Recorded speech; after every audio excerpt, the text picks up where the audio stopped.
Iran Israel యుద్ధంలో big twist చోటు చేసుకుంది. హార్ముజ్ జలసంధి మళ్ళీ క్లోజ్ అయింది. నిన్న ఇదే సమయానికల్లా హార్ముజ్ జలసంధిని ఇరాన్ ఓపెన్ చేసింది.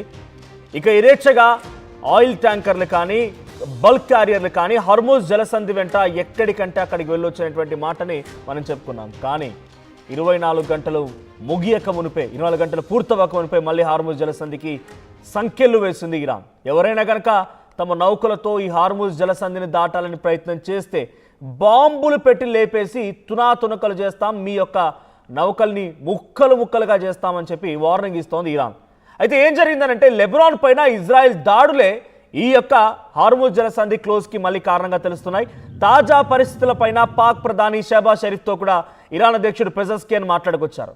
అయితే యుఎస్తో డీల్ కుదరాలంటే లెబనాన్పై కూడా దాడులు ఆగాల్సిందని స్పష్టం చేశారు. ఇజ్రాయెల్ లెబనాన్పై దాడి చేస్తోంది, హెజ్బుల్లా వ్యవస్థలపై దాడి చేస్తుంది. అక్కడ నుండి సుమారుగా 254 మందికి మరణానికి కారణమైంది. ఆ తర్వాత 1100 మంది నిరాశ్రయులు అయిపోయారు. వారంతా కూడా తీవ్రంగా గాయాలైపోయి ఆసుపత్రిలో చికిత్స పొందుతున్నారు. సో 254 మంది, ఇది అతిపెద్ద అటాక్. ఏకంగా 1982 తర్వాత ఇప్పుడు జరిగిన అటాక్ అతిపెద్దదిగా అభివర్ణిస్తోంది ప్రపంచం. ఎందుకంటే హెజ్బుల్లా వ్యవస్థ పైన గతంలో కూడా చాలాసార్లు దాడులు చేసింది. కానీ ఈ రోజు జరిగినటువంటి దాడి ఒక 100 సైట్స్ పైన 100 places with 100 missiles in just 10 minutes. ఇది వాళ్ళు చెప్తున్న క్యాల్కులేషన్. 10 నిమిషాల్లో 100 చోట్ల 100 మిసైల్స్తో దాడి చేయడంతో 254 మంది మరణిస్తే 1100 మందికి చాలా తీవ్రంగా గాయాలయ్యాయి. ఇది ఇజ్రాయెల్ చేస్తున్నటువంటి దాడి. అయితే లెబనాన్పై ఈ స్థాయిలో దాడి చేయడాన్ని ఇరాన్ వ్యతిరేకిస్తోంది. ఇరాన్ ఆల్రెడీ నో కండిషన్ పెట్టింది. ఏమని? మీరు కనుక ప్రాక్సీ ప్రాంతీయ యుద్ధాలు ఆపకపోతే మేము ఈ కండిషన్ ఒప్పుకోము, సీజ్ ఫైర్ని ఒప్పుకోము, ఈ స్ట్రైట్ ఆఫ్ హార్ముజ్ని వదిలేయము. మీరు కనుక ప్రాక్సీ యుద్ధాలని ఆపితే మేము అంగీకరిస్తామన్న రకంగా ఇటు ఇరాన్ చెప్పుకొచ్చింది. కానీ ఇది నేతన్యాహు ఏమంటున్నారంటే ప్రాక్సీ యుద్ధాలు అని అంటే మీరు పెట్టుకున్న సీజ్ ఫైర్లో ఈ లెబనాన్ అనేది వర్తించదు. సీజ్ ఫైర్ కేవలం అమెరికా, ఇజ్రాయెల్, ఇరాన్ మధ్యలోనే, లెబనాన్ ఈ సీజ్ ఫైర్లో లేదు అనేటువంటి మాట చెప్తూ ఏకకాలంలో 10 నిమిషాల్లోనే 100 మిసైల్స్ని 100 ప్రాంతాల్లో ప్రయోగించిందనంటే ఎటువంటి భయంకరమైన దాడి అర్థం చేసుకోండి. 1982 తర్వాత ఇది అతిపెద్ద దాడిగా అభివర్ణిస్తోంది ప్రపంచం. ఇప్పుడు జరిగిన ఈ లెబనాన్పై దాడితో స్ట్రైట్ ఆఫ్ హార్ముజ్కి మళ్ళీ సంఖ్యలు పడ్డాయి. స్ట్రైట్ ఆఫ్ హార్ముజ్ మళ్ళీ కూడా ఇరాన్ ఆధీనంలోకి వెళ్ళిపోయింది.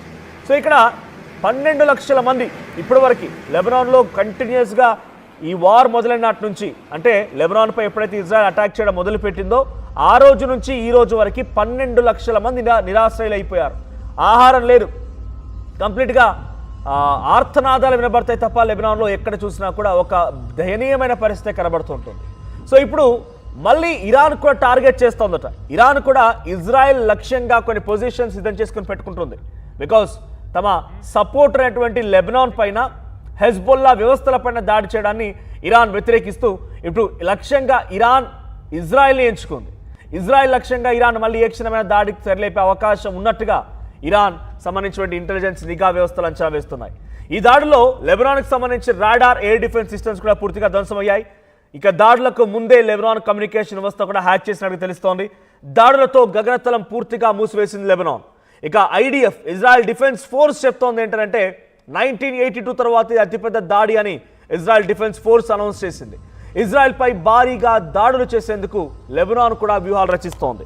So on April 8, 2026, Lebanon experienced one of the most intense and high casualty days of the ongoing conflicts. దీని పేరు ఆపరేషనల్ ఎటర్నల్ డార్క్నెస్గా ఇజ్రాయెల్ నామకరణం చేసింది. ఆపరేషన్ ఎటర్నల్ డార్క్నెస్లో భాగంగా 100 missiles on 100 places at 10 minutes, just in 10 minutes. So ఇక్కడ ఎందుకు ఇది జరుగుతోంది అని అంటే కనుక, so United states of America and Iran మధ్య ఒక సీజ్ ఫర్ అండర్స్టాండింగ్ వచ్చింది. సో ఆ సీజ్ ఫర్ అండర్స్టాండింగ్ సంబంధించి కొన్ని కండిషన్స్ పెట్టుకున్నారు. ఆ కండిషన్స్ అనేది April 10న ఇస్లామాబాద్ వేదికగా చర్చలు జరగబోతున్నాయి. ఇదే తరుణంలో ఇరాన్ కొంత స్ట్రైట్ ఆఫ్ హార్ముజ్ వదిలేసింది, ఫ్రీ ఆఫ్ ఫ్లో నడుస్తోంది, complete safe way straight of Hormuz నుంచి స్టార్ట్ అయింది. అంతలోనే ఇటు ఇజ్రాయెల్ లెబనాన్పై అటాక్ చేసింది. సో ఇప్పుడు ఇజ్రాయెల్ ఏం చెప్తోందనంటే టార్గెటింగ్ హెజ్బుల్లా, మేము హిజ్బుల్లాని టార్గెటెడ్గానే ఈ దాడులు చేస్తున్నాం. Because the Israel defence force stated that the strikes specifically targeted terror targets and infrastructure belonging to Hezbollah to prevent the group from rebuilding it's Arsenal. అంటే Hezbollah అనేది ఒక terror group అది as per Israel. So ఆ terror group మాకు ఎప్పటికైనా వ్యతిరేకంగా మారి మాపై దాడి చేస్తోంది కాబట్టి ఆ టెర్రర్ గ్రూప్ని టార్గెట్ చేస్తూ మేము దాడులు చేశాం, వాళ్ళు మళ్ళీ పునరుద్ధరణ జరగకుండా వారిని టార్గెట్ చేశామని ఇజ్రాయెల్ చెప్తున్నమాట. So it's a separate front, అసలు అదొక సపరేట్ వ్యవస్థ. ఇరాన్కి దానికి సంబంధం లేదు. ఇరాన్ అమెరికాకు సంబంధించిన సీజ్ ఫైర్ ఉంటే మీరు లెబనాన్పై దాడిని ఎందుకు దీన్ని సీజ్ ఫైర్ బ్రేక్ అయినట్టుగా భావిస్తున్నారంటూ కూడా ఇజ్రాయెల్ మాట్లాడుతోంది. Prime minister Netanyahu has signalled that US-Iran ceasefire does not apply to Israel's fight against Hezbollah. Israel views the group as a direct threat to its northern border that must be neutralized regardless of regional truces.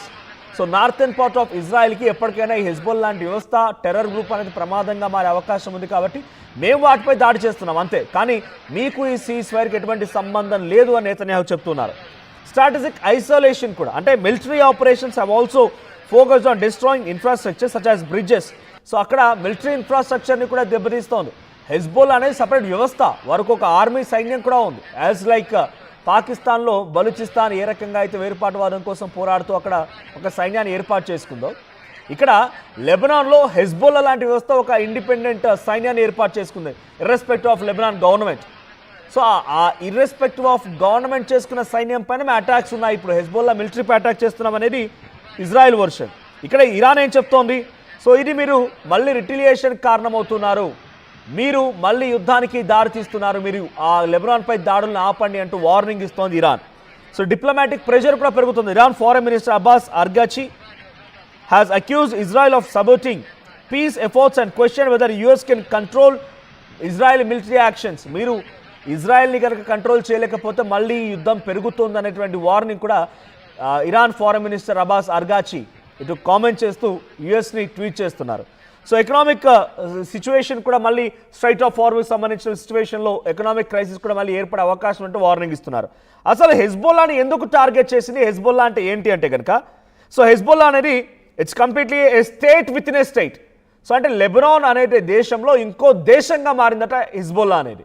Hezbollah అనేది అక్కడ వేర్పాటువాదం కోసం, as like పలిస్తీనా వేర్పాటువాదం ఏ రకంగా జరుగుతుందో, Hezbollah అనేది అక్కడ వాళ్ళ షియాలకు సంబంధించినటువంటి పరిపాలన, షియాల యొక్క ఆచార పద్ధతుల్ని పాటించాలనేటువంటి రకంగా ఏర్పాటు అవుతున్న ఒక వ్యవస్థ Hezbollah.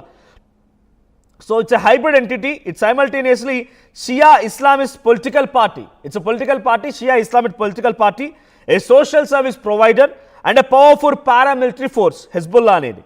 So it was formed in 1982, 1985లో దీన్ని ప్రారంభించబడింది. సో అప్పుడు ఎవరు దీనికి సపోర్ట్ చేశారు మరి ఈ షియా ఇస్లామిస్ట్ సంబంధించినటువంటి ఈ పొలిటికల్ పార్టీకి అంటే IRGC, Islamic revolutionary guards and corps అనేటువంటి సహాయంతోనే ఇది స్టార్ట్ అయింది. So to fight the Israel occupation of southern Lebanon. So దక్షిణ లెబనాన్ని ఇజ్రాయెల్ ఆక్యుపై చేసింది కాబట్టి దాని నుంచి ఆ లెబనాన్ విడిపించడం కోసం ఏర్పాటు చేసిందే ఈ హెజ్బుల్లా అనేటువంటి వ్యవస్థ. ఆల్రెడీ ఇజ్రాయెల్ లెబనాన్ని కొంత ఆక్యుపై చేసింది, దక్షిణ లెబనాన్ సౌతర్న్ లెబనాన్ని, దాన్ని విడిపించడం కోసం ఏర్పాటు చేసిందే ఈ హెజ్బుల్లా. ఈ హెజ్బుల్లా అనేది ఇజ్రాయెల్కి వ్యతిరేకంగా మారుతుంది. బికాజ్ ఇజ్రాయెల్ ఆల్రెడీ సౌతర్న్ లెబనాన్ని ఆక్యుపై చేసింది కాబట్టి దానికోసం పోరాడుతూ హెజ్బుల్లా షియా ఇస్లామిక్ పార్టీగా రూపొందడం, ఆ తర్వాత IRGC దీనికి సహాయం చేయడం, వాళ్ళకి వెపన్స్ అందించడం, ఇలా ప్రతిసారి కూడా ఇజ్రాయెల్ని వాళ్ళు టార్గెట్ చేస్తూ అటాక్ చేసే అవకాశం కూడా ఉందని ఇజ్రాయెల్ భావిస్తోంది. సో ఇటు ఇరాన్తో కనెక్షన్ ఏంటంటే crown jewel of Iran's axis of resistance, Iran provides the bulk of its funding, high-tech weaponry and training. Hezbollah is much more powerful than actual Lebanese national army.